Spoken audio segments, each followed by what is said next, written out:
থেকে বেরিয়ে রাস্তায় নেমে পড়েছি। বেরিয়ে পড়ে আমরা আশপাশে যে ছোটোখাটো জায়গাগুলো আছে সেইগুলো বা রাধাকুণ্ড, শ্যামকুণ্ড, যদি সম্ভব হয় কুসুম সরোবর আমরা দেখে মর্নিং ফ্রম রাধাকুণ্ড। গতকাল আমরা আগ্রা এসেছিলাম, পরশুদিন সকালে শিয়ালদা থেকে ট্রেনে করে।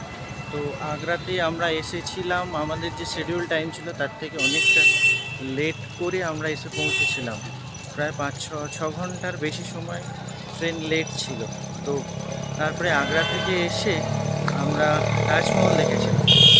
তাজমহল দেখে তারপরে সেদিন রাত্রেই আমরা ওখান থেকে, সেদিন মানে গতকাল রাত্রেই আমরা ওখান থেকে রাধাকুণ্ডে চলে এসেছি। রাধাকুণ্ডের কাছে একটা জায়গাতে আছে শ্রী রাধিকা ধাম বলে, ঠিক ওই আমার পিছনে ওই উপরে দেখা যাচ্ছে রাধিকা ধাম।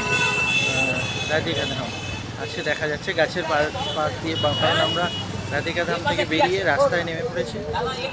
বেরিয়ে পড়ে আমরা আশপাশে যে ছোটোখাটো জায়গাগুলো আছে সেইগুলো বা রাধাকুণ্ড, শ্যামকুণ্ড, যদি সম্ভব হয় কুসুম সরোবর আমরা দেখে আজকের এই সাইট সিন করি। আজকে এখানেই আছি, তারপর দেখি কতটা কি ঘুরি। ঠিক আছে, এখন রাখছি, পরে আবার। রাস্তা দিয়ে যেতে যেতে রাস্তার ধারে ক্ষেতের মধ্যে এই ময়ূরটাকে দেখতে পেলাম। এর আগেও একটা ময়ূর দেখেছিলাম। এখানে অনেক ময়ূর দেখা যাচ্ছে। এই যে বট বৃক্ষগুলি আছে, এই জায়গাটার নাম হচ্ছে বিশ্রাম বট।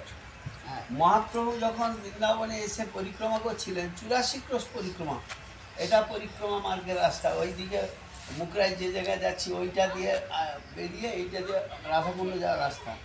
এইখানে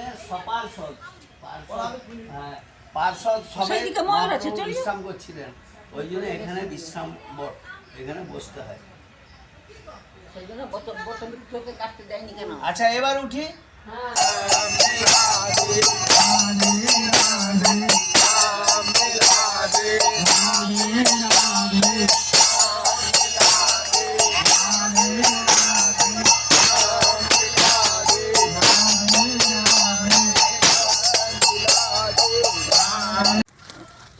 আমরা এখন যাচ্ছি শ্রী শ্রী রাধারানীর মামার বাড়ি যে মন্দির আছে সেই মন্দির দর্শন করতে। সামনেই মন্দির।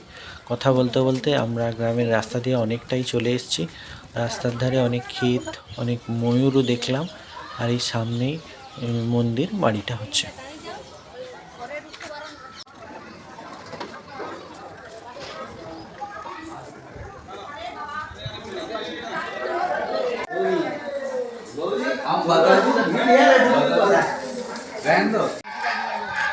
এখন আমরা যে মন্দিরটা দেখলাম, এই মন্দিরটাকে এনারা বলছেন যে রাধারানীর মামার বাড়ির মন্দির। এই মন্দিরের পাশে একটা পুকুর আছে, সেই পুকুরটাকে সবাই প্রদক্ষিণ করছে। আমরাও প্রদক্ষিণ করতে চললাম। আমরা এখন এই পুষ্করিণীটা প্রদক্ষিণ করে চলেছি প্রভুর নির্দেশ মতো। তো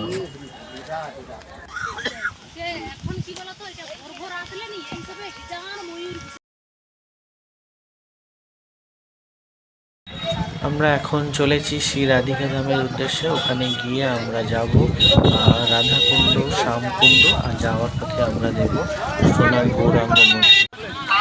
এখন আমরা যাচ্ছি রাধাকুণ্ড এবং শ্যামকুণ্ড দেখতে। অবশ্য তার যাওয়ার রাস্তাতেই সোনার গৌরাঙ্গ মন্দির পড়বে, সেটাও আমরা দেখে তারপর রাধাকুণ্ড, শ্যামকুণ্ডে গিয়ে। এই যে সামনে সাদা ধুতি পাঞ্জাবি পরে ভদ্রলোক চলেছেন, ইনি হচ্ছেন নিতাই প্রভু। ইনি আজকে আমাদের গাইড। ইনি সমস্ত জায়গা আমাদেরকে ঘুরিয়ে দেখাচ্ছেন এবং বর্ণনা করে করে তার কী মাহাত্ম্য আছে এবং তার কী ইতিহাস আছে সেটা উনি বর্ণনা করছেন। আমরা এখন চলে এসেছি সোনার গৌরাঙ্গ মন্দিরের সামনে। যেখানে যেখানে আমি প্রণাম করব, পারলে আমার সঙ্গে প্রণাম করবেন, কেমন?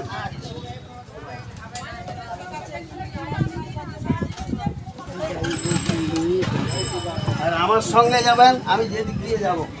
চলে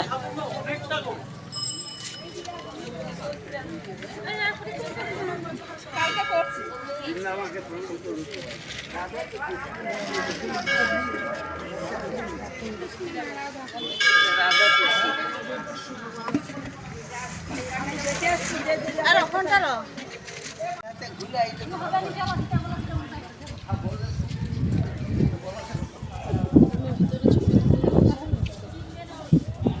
তুলতে দেবে কিনা সন্দেহ, ভিতরে ছবি তুলতে দেবে কিনা সন্দেহ।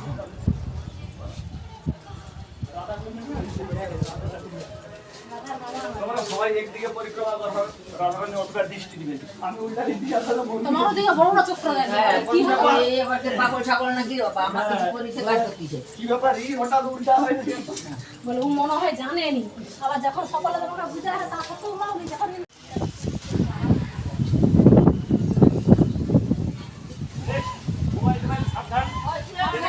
হ্যালো হাই হ্যালো হাই আমার দিকে এসে 4 সালের মতো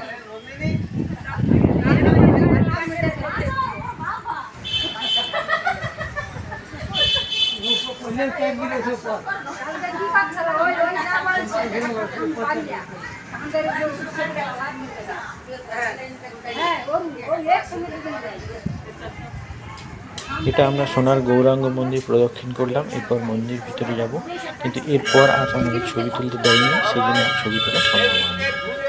মন্দিরের ভিতরে কোনো ছবি তোলা আর সম্ভব হয়নি।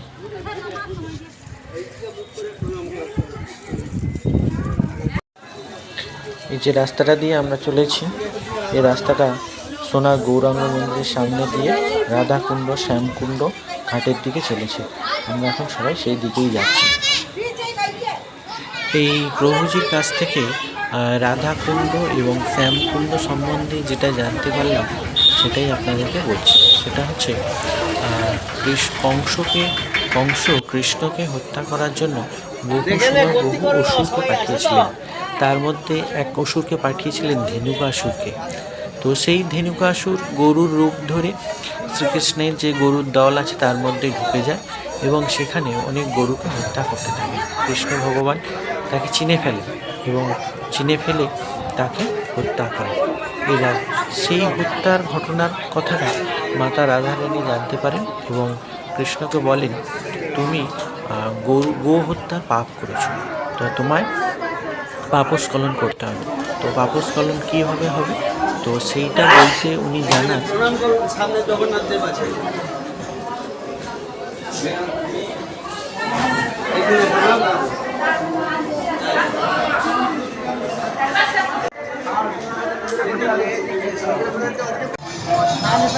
রাধাকুণ্ডের পাশের জগন্নাথ মন্দির দর্শন মধ্যে হয়েছে।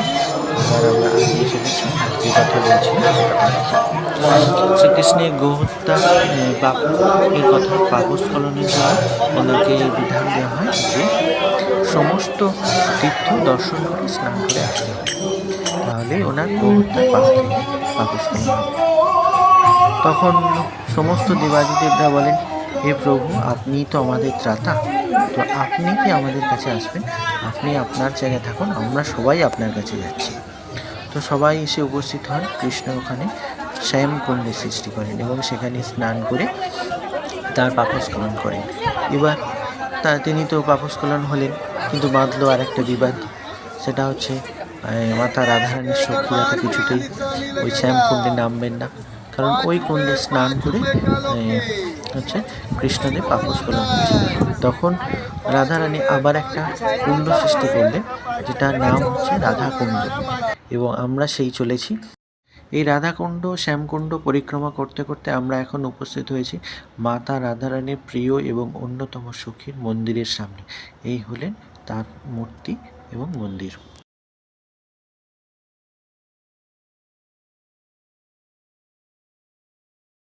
রাধাকুণ্ড এবং শ্যামকুণ্ড প্রদক্ষিণ করে তার যে সঙ্গম বা মিলন ঘাট আছে সেই ঘাটে স্নান। গোপাল দুলিয়ে একটা কিছু পয়সা তার হাতে দিয়ে দিবেন, চলে যান রেখে দিয়ে।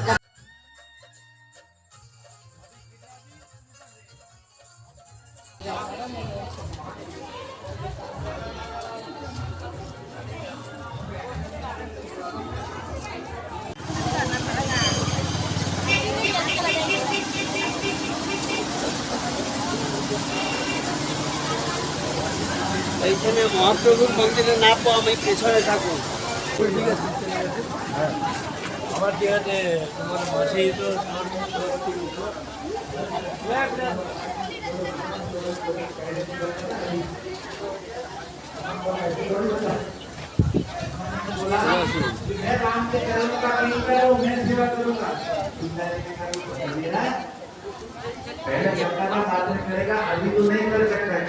পরিক্রমা করতে হবে, পরিক্রমা করতে হবে। देख मेरे सर पर क्या है? बोले सिंदूर। मैं इसकी पत्नी हूँ, मैं कर सकती हूँ, तू नहीं। हनुमान जी ने बोला कितना सा सिंदूर लगा।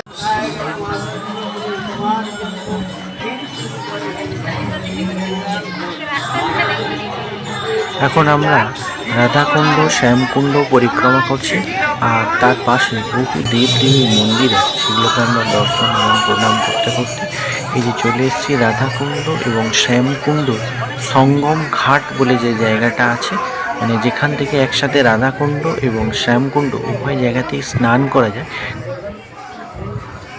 আপনারা এই ঘাটে নামার আগে উপরে প্রণাম করবেন। এটা হচ্ছে রাধাকুণ্ড শ্যামকুণ্ড যুগল সঙ্গম ঘাট, বুঝতে পারলেন তো? সঙ্গম মানে এটা সঙ্গম ঘাট। আচ্ছা এখানে ঘাটে নামার আগে প্রণাম করে ঘাটে নামবেন। আচ্ছা বলে দিই এইখানে ওই বাবু এইখানে স্নান প্রণাম করুন আপনারা। এই হচ্ছে রাধাকুণ্ড এবং শ্যামকুণ্ডের যুগল ঘাট বা সঙ্গম ঘাট। এখানে এই বাঁ দিকে রয়েছে রাধাকুণ্ড আর ডান দিকে রয়েছে শ্যামকুণ্ড, মাঝে মন্দির রয়েছে একটা। আর এই রাধাকুণ্ডের চারিদিকে মানে চতুর্দিকে অজস্র মানুষ স্নান করছে এবং চতুর্দিকে ঘাট রয়েছে। শ্যামকুণ্ড তাই আছে, চতুর্দিকে ঘাটও আছে, কিন্তু শ্যামকুণ্ডটা একটু আগিয়ে গিয়ে দেখাচ্ছে, এখন রাধাকুণ্ডটাই দেখাচ্ছে। প্রচুর মানুষ স্নান করছে, স্নান করতে পারছে, কিন্তু জলে বেশিক্ষণ থাকতে পারছে না, সবাইকে নিষেধ করছে।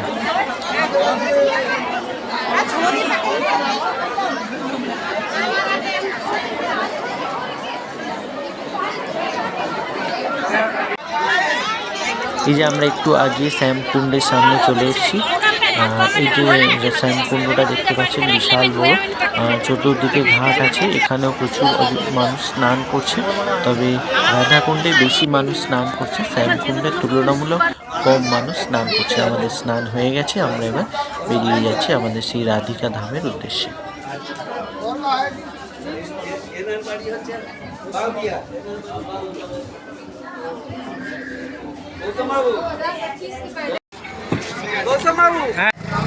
এটাও রাধাকুণ্ডের একটা ঘাট, এখানেও অসংখ্য মানুষ স্নান করছে।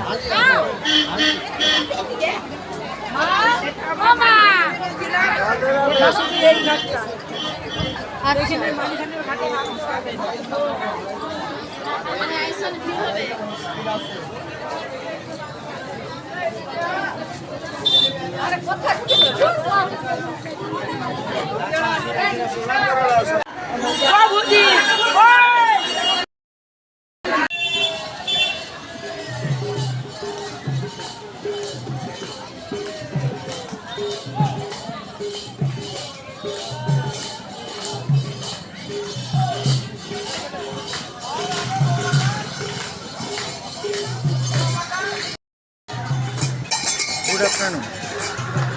এখন আমরা যাচ্ছি কুসুম সরোবর। কুসুম সরোবর আর কিছুটা গেলেই সামনেই পড়বে, আমার হাতেই চলে কুসুম সরোবর।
ঢুকে যাবে।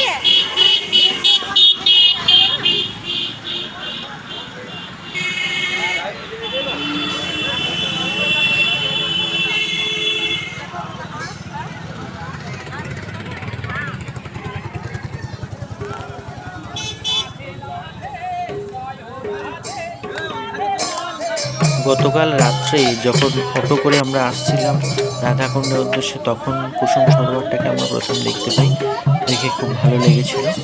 তারপর আজ যখন এলাম রাস্তা দিয়ে আস্তে আস্তে অনেক হরিনাম পরিক্রমাকারীর সাথে এলাম, কিন্তু তখন তো আর জানতাম না যে আমাদের জন্য এই ধামাকাটা অপেক্ষা করছে।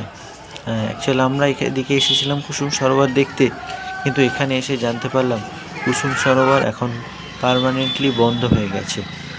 কিছুদিন আগে একটা অ্যাক্সিডেন্ট ঘটেছিল, সেই জন্য কুসুম সরোবরে এখন পর্যটকদের ঢোকা একদম নিষেধ।